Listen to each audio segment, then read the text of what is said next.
Just quickly, Pavitra, where is Dr. Deepa is not there? Sir, no, I don't see them. Dr. Spurti, Mamata, Dr. Aruna, I see them. I don't see.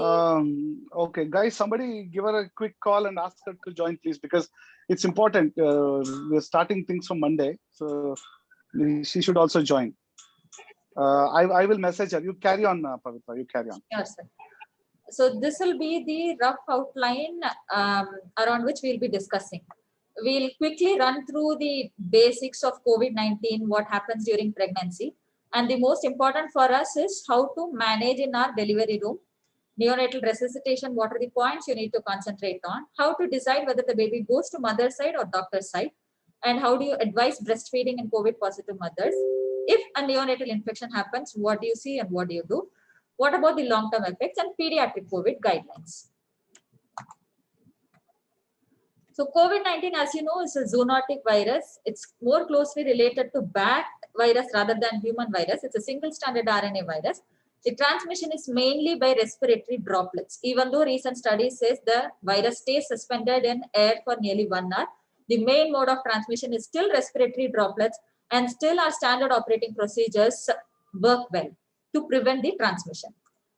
It's basically a biphasic illness when you acquire the virus. The initial is a viral illness period followed by a phase 2 immune-mediated illness, which we call as our MIS-C.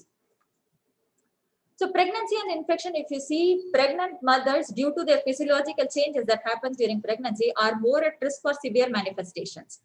Severe manifestations which will include thromboembolism, which will include lung involvement. And since there's a shift in cell-mediated immunity, you can find more severe manifestations in COVID mothers. The presentation is similar to any other infected person and it's not different. Please note that mothers who are coming with GI manifestations, which can stimulate a preterm labor, can be COVID positive. So make sure you get a RT-PCR test done for those pregnant mothers. The mode of transmission for fetus can be antepartum, intrapartum, or postbirth. Antepartum transmission is less, basically because there are only two possibilities. One is either vertical transmission from the mother if there is a good going viremia, or aspiration of infected amniotic fluid. But neither happens because the viremia is not that severe or not as much noted in pregnant mothers. Intrapartum transmission can happen if there is an aspiration of maternal secretion or feces. Again, this is very less common. The most common is post-birth. Post-birth via droplet transmission from either mother, one of the infected family members, or could be a healthcare worker. So this is where we need to concentrate our preventive measures on. Whom do you test? Which pregnant mothers do you test? Ideally for everybody in the current scenario, at least give priority testing in suspects. Suspects will be anybody who has fever, cough, GI symptoms, or anybody who has an infected family member in their surroundings. The timing of delivery and the mode of delivery, whether vaginal or cesarean section, should be based on obstetric indications, and COVID per se is not an indication for cesarean section. Studies state this number of cesarean section has jumped from say 10 to 30%. There's nearly 2 to 3 times rise, but the indication should be purely obstetric and not for COVID reasons. As far as role of antenatal steroids are concerned, the pre-existing guidelines still hold good. With one add-on point, here in India and WHO, we generally do not advise between 34 to 36 weeks antenatal steroids. However, ACOG guidelines recommend 34 to 36 6/7 weeks antenatal steroids because it reduces the respiratory complications and improves fetal lung maturity. How do you set up a delivery room when you're expecting a mother who's possibly suspect COVID or proven COVID? Ideally, it should be a negative pressure isolation room with the door remaining closed. The personnel who are going to be there should be only essential personnel. Anesthetist, 1 to 3 obstetric people, and 1 to 2 pediatric clinicians. If extra members are needed, they should be staying outside, and you should prepare cue sounds to help them understand that you need extra help. So that is something that we should keep in mind, and you should prepare beforehand. Everybody should be masked, gowned, N95 respirator, including eye protection. What are the resuscitation points that you need to concentrate on? See, resuscitation points wise, you should continue practicing delayed cord clamping. You should continue to practice skin to skin contact. Mother being COVID positive is not a contraindication to stop cord clamping or stop delayed cord clamping or stop skin to skin contact. That should still be practiced. The aerosol generating procedures has to be taken care of, like your bag and mask ventilation, your T-piece resuscitation. If you have to intubate a child, if you have to suction a child, if you have to give high flow oxygen therapy in delivery room, a CPAP. So these are all aerosol generating procedures and ideally should be done in a controlled setting and not in delivery room. There are certain advices for using a head box to reduce the aerosols from spreading to, rest of the delivery room, but the efficacy is not proven. So the point that I want to stress is maternal COVID-19 alone is not a specific indication for a pediatrician to attend a delivery. If the practice is for every pediatrician to attend every delivery, continue doing so. Just because the mother is COVID-19, there need not be a special indication. And it is not an indication for cesarean section. Bag and mask procedure, if you have to do bag and mask, ideally a 2% technique is preferred compared to 1% technique. 2% technique is where, if you see here, one person is handling the mask and the other person is giving the positive pressure ventilation. So when you do this, ideally maintain a 6 feet distance and a physical barrier like a curtain between the mother and the newborn requiring resuscitation. So if a baby is going to require this sort of positive pressure ventilation for a long time, you expect this baby to come to your NICU. If that is the case, have a transport incubator. Do not transfer the baby wrapped up or in a crib. Prefer a transport incubator, closed incubator with minimal export to personnel, and always have a plan as to how you are going to shift the baby. It should be the shortest possible and safest possible route from delivery room to your NICU. So predetermine the path through which you are going to take this baby to your NICU. So if a baby is going to come to NICU, okay, that path is clear, but you are in the delivery room, you have a mother who is positive, you do not know if this baby is going to come to you or the baby is going to go to mother. So how do you decide? So there are 4 scenarios that are possible. The mother is suspect, you do not have the reports with you. Rapid antigen test plus or minus. See, rapid antigen, always remember the sensitivity is low. If you have a positive, it is a true positive. If it is a negative, but the mother is symptomatic or you suspect, always do a RT-PCR. RT-PCR has better sensitivity than your rapid antigen. Having said that, RT-PCR, if it is positive, it is a true positive. If it is negative, but you still suspect, always maintain COVID precautions because certain variants will not be picked up by your RT-PCR. So coming back to this, here you have a mother who is suspect. You do not have any reports with you. Baby is less than 34 weeks or sick. Second scenario where mother is suspect, you still do not know. The baby is more than 34 weeks and healthy. Third scenario, mother is COVID positive. You do know the status of the mother. Baby is sick or less than 34 weeks. Fourth scenario is where mother is a known COVID case, more than 34 weeks and a healthy baby. So who should come to your NICU? Who should be by mother's side? The transfer will depend only on the baby's status. If the baby is premature, less than 34 weeks or sick, then the baby comes to NICU. Mother's COVID positive status is not an indication to shift the baby to NICU for further management. I repeat this again. If the baby is less than 34 weeks or sick, the baby will come to NICU, or else the baby is going to be by mother's side. So breastfeeding, if the baby is going to mother's side, how are you going to advise breastfeeding? Do you stop? Do you continue? Advise breastfeeding, please. There is no evidence of transmission through breast milk. Even when we discussed our post-birth transmission modes, we never discussed breast milk because it has not been documented so far. In fact, breastfeeding is protective because the antibodies that are in the mother can transfer via breast milk to the baby, offering protection. Okay, so the nutritional, immunologic, and developmental advantage far outweigh the risks of potential transmission of COVID-19, which has not been documented so far.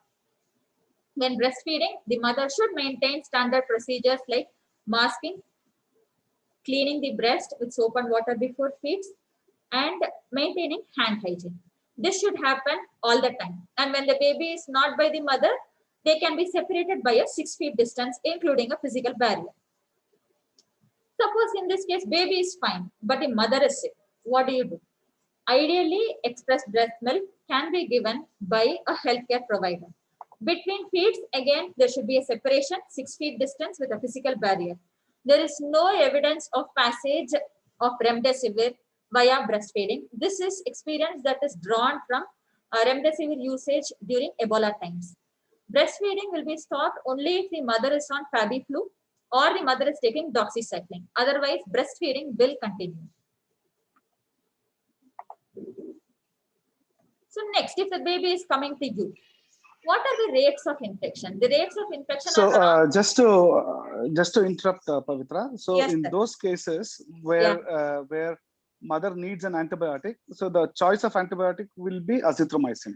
Correct. Okay? Azithromycin. Even again, there is no evidence for azithromycin. There is no evidence for almost any of the antibiotics, sir. I would say we are still waiting. No, doxycycline should not be given, but you can change over to azithromycin and then continue the breastfeeding. Azithromycin would be a safer choice. Yes.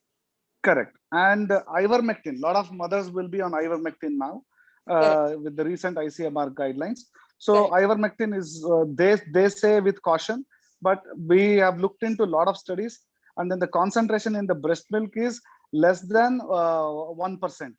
Therefore, it is also assumed that it can be safely given. For mothers taking ivermectin, mother will have to be monitored for hepatotoxicity and such. But for babies transmission via breast milk, no, not a risk. Correct. Yeah, carry on. So the rates of infection in neonates is documented 1 to 3%. According to Indian NNF study, it's around 2 to 2.6%. Preterm births are more. So what our studies, our Indian data says is this. Rate of infection is 2.5%. And the complications that you see in newborns are more prematurity related complications rather than COVID related complications. You do have an increased preterm birth incidence and you do have an increased respiratory complications, but those are complications that you would expect in a preterm births rather than specifically for COVID-19 infected babies. So care for newborn will be similar to your protocol for any other sick newborn. The only precautions you will take is for aerosol generating procedures. Intubation ideally should be done by an experienced person. Everybody should be masked, gowned, including your eye protection. Once you have stabilized the baby, the plan to do RT-PCR will depend on how sick or how well the baby is. So if the baby is going to be sick, you will do it as early as possible. If the baby is not sick, you may or may not do RT-PCR. American Academy of Pediatrics says you can do between 24 to 48 hours of birth. NNF guidelines, you may or may not do, and if at all it is going to be positive, it still does not change your line of management. The baby is still going to be by mother's side if the baby is well. If the baby is going to be in the NICU if the baby is sick. So this is how the testing of RT-PCR will be. Neonatal infection, early onset within 7 days, within 2 to 7 days will be intrapartum or immediately post-birth transmission. 20% are asymptomatic, 40% have mild illness, just some fever, just some rhinorrhea, just some cough. 40% have moderate to severe respiratory distress and sepsis-like presentation. What you see in lab is basically lymphopenia, thrombocytopenia, and non-specific elevation of CRP and other inflammatory markers. Treatment will be similar to any other sick baby. There's nothing extra that you will be doing. Steroids do help. There is still no role for your IVIG, your remdesivir, plasma. We are still waiting on evidence for those. If you have to use a ventilator, try to use a viral filter on the expiratory limb to provide, to prevent the viral particles from coming into air. Late onset, definitely respiratory droplet transmission, which must have happened after birth, and the clinical symptomatology and management is going to be very similar to your early onset disease.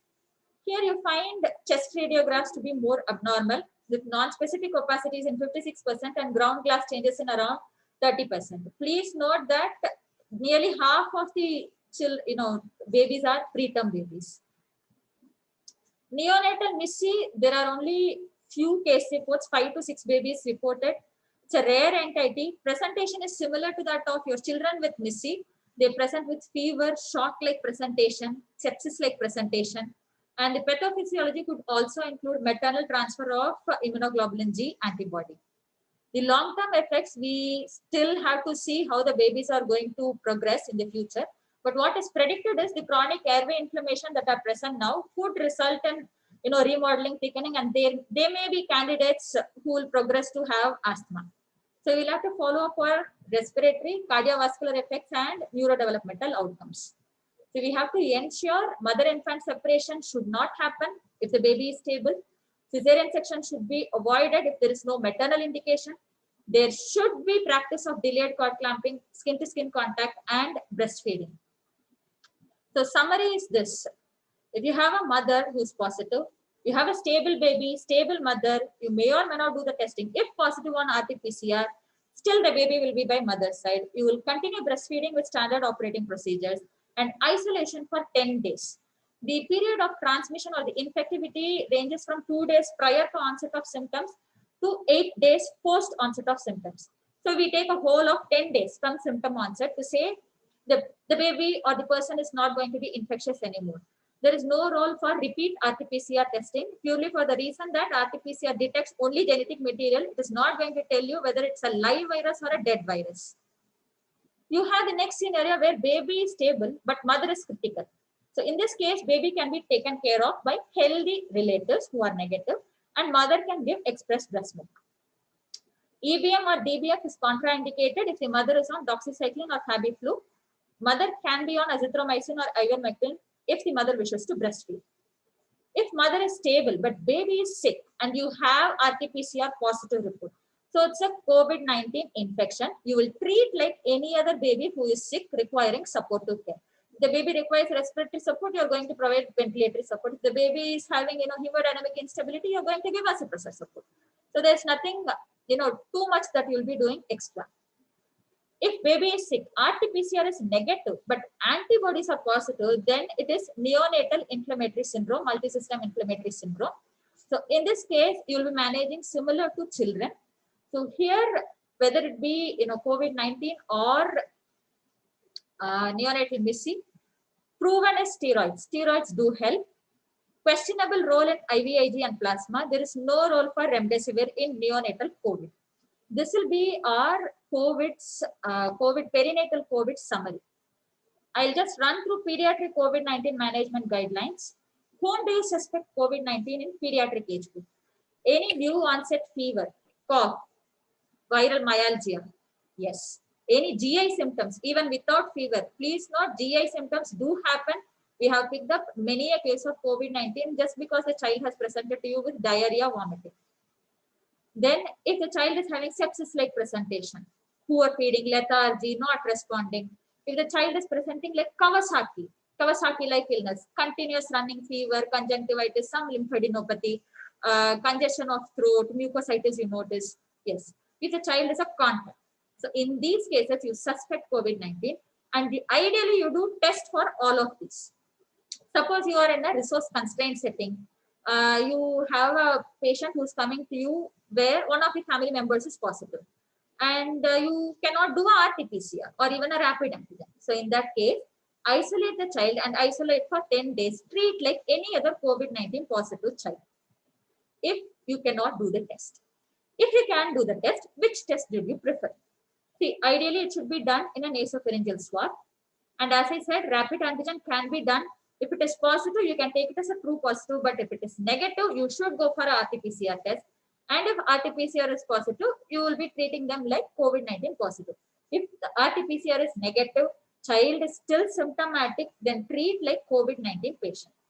You can do an expert SARS-CoV-2 or a TrueNAT. It gives a faster turnaround time compared to your regular RT-PCR. If you are suspecting multisystem inflammatory syndrome, do antibody testing so that you can document it. So once you send these investigations, depending upon the clinical manifestations, you're going to divide them into mild, moderate, or severe. How do you decide that? If the patient is symptomatic but no sign. Symptomatic but no sign is mild disease.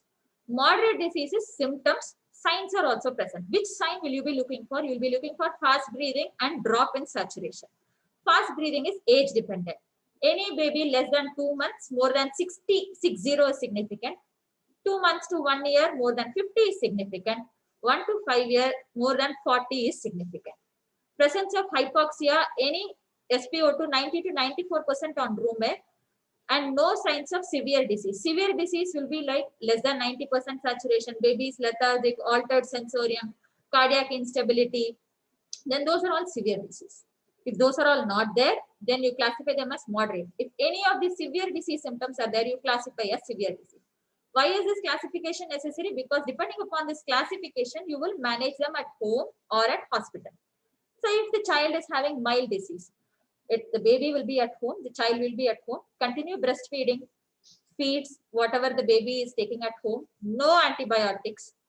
Fever will be treated by paracetamol, nasal block will be treated by nasal drops, and multivitamins may be prescribed, but no role so far. You will continue to monitor saturations and respiratory rate and general danger signs like lethargy, drowsiness, poor feeding, and persistent fever. If the child is continuing to have fever beyond 72 hours, high grade fever, because most of the studies have documented fever not lasting more than 48 hours. If it's persisting beyond this 3 to 4 days, rule out secondary infections. Don't run behind COVID all the time. There are still other infections, other viruses and bacteria still existing in our environment. One of those could be the reasons. So look for alternate diagnosis. If the child is having mild disease with comorbidities, if they have access to healthcare, they can stay at home. If they do not have access to healthcare, they go to a hospital for observation. Comorbidities being any system involvement, any chronic kidney disease, any chronic liver disease, any cancer patient, any child on immunosuppressants. So those are all comorbidities. Next, you have moderate disease patient. Moderate disease patient will be in ward, and you will do a basic panel of tests, including CBC and all systems. You will repeat it every 48 to 72 hours, depending upon the clinical condition of the child. And if the saturations are well, hydration and paracetamol with supportive care, antimicrobials only if there is suspicion of secondary infection. If the saturation drop at any point less than 94%, requiring oxygen, then you will give IV steroids with or without remdesivir plus or minus antimicrobials. If the child is going to be sick, then the child is directly going to ICU. Any severe symptoms, child will be in ICU.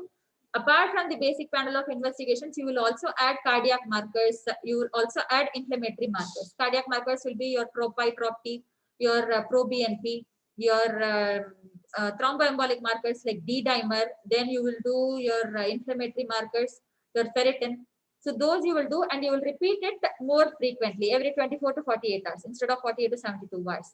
You will initiate on oxygen, you will initiate high frequency nasal cannula and prone positioning.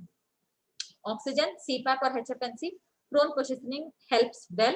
And with this, most of the children do come out, very few require ventilator.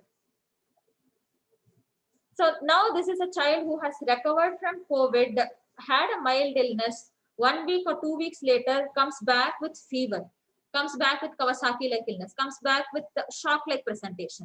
So in this case, you suspect MIS-C, multi-system inflammatory syndrome, where any child with fever of more than 3 days with Kawasaki-like presentation, hypotension, shock, myocardial dysfunction, any coagulopathy-like features or severe GI manifestations, they can present similar to appendicitis. Many children have been opened up, then closed because there was no evidence of surgical abdomen, only to find they were COVID positive.